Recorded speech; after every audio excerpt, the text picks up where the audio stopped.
L'économie iranienne se prépare à un « lundi noir » à 2 jours de l'entrée en vigueur des dernières sanctions précédemment levées, promises par l'administration Trump pour le lundi 5 novembre et dont la cible principale sera le secteur pétrolier iranien. Des experts du pays font des prévisions sur leur impact économique à l'intention de Sputnik.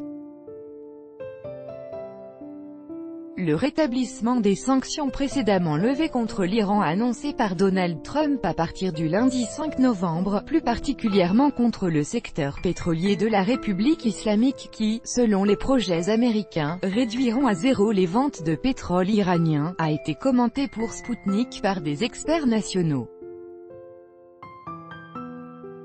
Seyed Saed Mir Torabi Hosseini, spécialiste des secteurs gaziers et pétroliers, estime que les États-Unis auront du mal à atteindre leur objectif qui est d'anéantir les ventes de pétrole iranien car les principaux importateurs ont laissé entendre qu'ils poursuivraient leurs achats à l'Iran. Il a précisé que les États-Unis avaient déjà contacté certains importateurs et avaient tenté de les convaincre de réduire leurs achats à l'Iran, voire d'y renoncer. Cependant les réalités sont telles que les États-Unis ne parviendront pas à réduire à zéro les ventes de pétrole iranien car l'Inde, la Chine, le Japon et plusieurs pays européens ont fait comprendre qu'ils n'avaient pas l'intention d'y renoncer. La Chine n'a pas réduit ses achats, seul le Japon les a baissés sans cependant prendre une décision définitive, a-t-il expliqué. Il suppose que les ventes diminueront de 1 à 1,5 million de barils par jour et que cela pourrait avoir un impact sur l'économie et exercer une pression psychologique sur l'Iran. Cependant, l'Iran possède déjà une expérience lui permettant de contourner les sanctions et d'écouler d'importantes quantités de pétrole par des canaux officieux.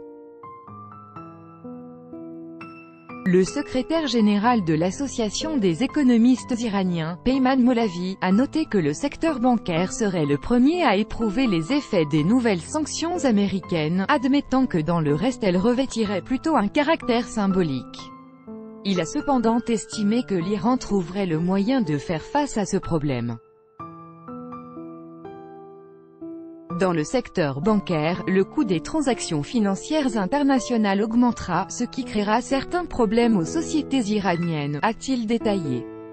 M. Molavi estime que les sanctions visent à faire pression non seulement sur l'économie, mais aussi sur la population. Lorsque nous parlons des sanctions, que ce soit contre la Russie ou contre n'importe quel autre pays, leurs effets sont ressentis non seulement par l'économie, mais aussi par les gens de la rue. Ces derniers ressentent plutôt que les autres les conséquences de la baisse des investissements ou des fluctuations de la monnaie nationale. Une bonne politique de l'État est capable d'atténuer les effets et de réduire la pression sur la population, a-t-il expliqué.